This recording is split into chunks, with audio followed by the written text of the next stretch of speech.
The dojin began with the young master, visibly agitated, cursing under his breath as he returned home, his body covered in flowers.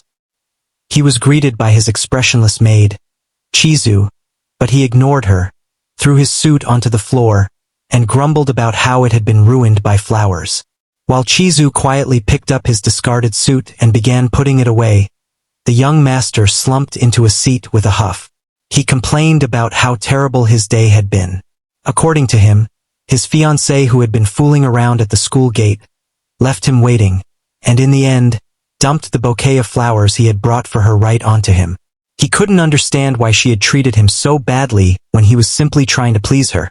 Chizu, who was listening silently and staring at him, noted to herself that it was likely he had gone to his fiancée's school uninvited again. The young master noticed her gaze and asked if she had something to say.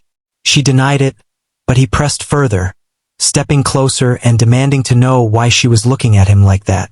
When she avoided his gaze, he accused her of doing it deliberately.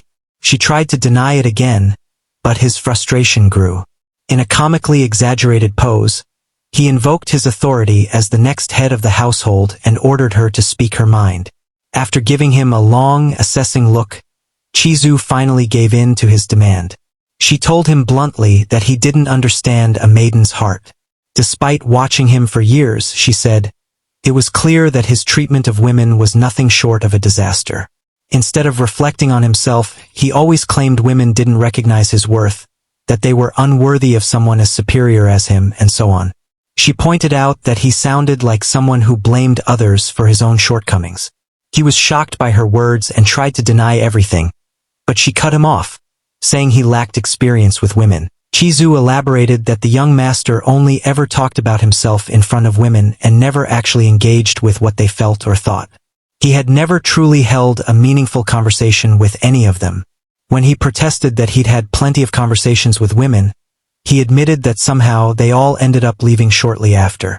With a blank expression, Chizu asked if he remembered anything about those girls. Their hobbies, appearances, or even their way of dressing. He was left speechless. She told him that he lacked many of the essential qualities required of a man and concluded that it wasn't surprising, considering he was still a virgin. The word hit him hard. He yelled back that being a virgin had nothing to do with any of it. But Chizu calmly insisted that it did. After all, his role as heir to the family meant he needed to produce offspring someday. Infuriated and embarrassed, the young master blurted out that if losing his virginity was so important, then Chizu could help him lose it right there and then. Realizing what he had just said, he tried to take it back, but Chizu had already fallen into deep thought. To his utter surprise, she agreed. She said that she would serve as his partner, shocking him completely. As she untied her headwear, he asked if she was being serious. Her expression remained calm as she confirmed that she was, and instructed him to do with her as he wished. As he leaned over her, her earlier words echoed in his mind. Do as you wish. But in truth, he found himself unsure of what to do. But shortly after, they began engaging in farming activities.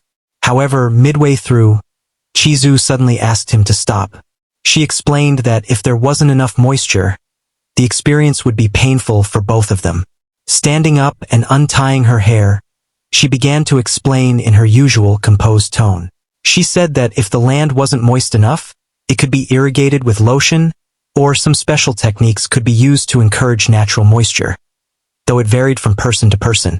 She admitted she had allowed him to do as he pleased, but it had confirmed her suspicion that his ability to understand another person's feelings was severely lacking.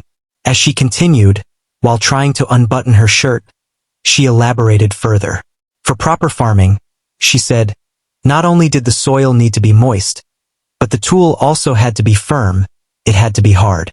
Without that, plowing would be hard. Her words left him red-faced, not just from embarrassment, but also from admiration.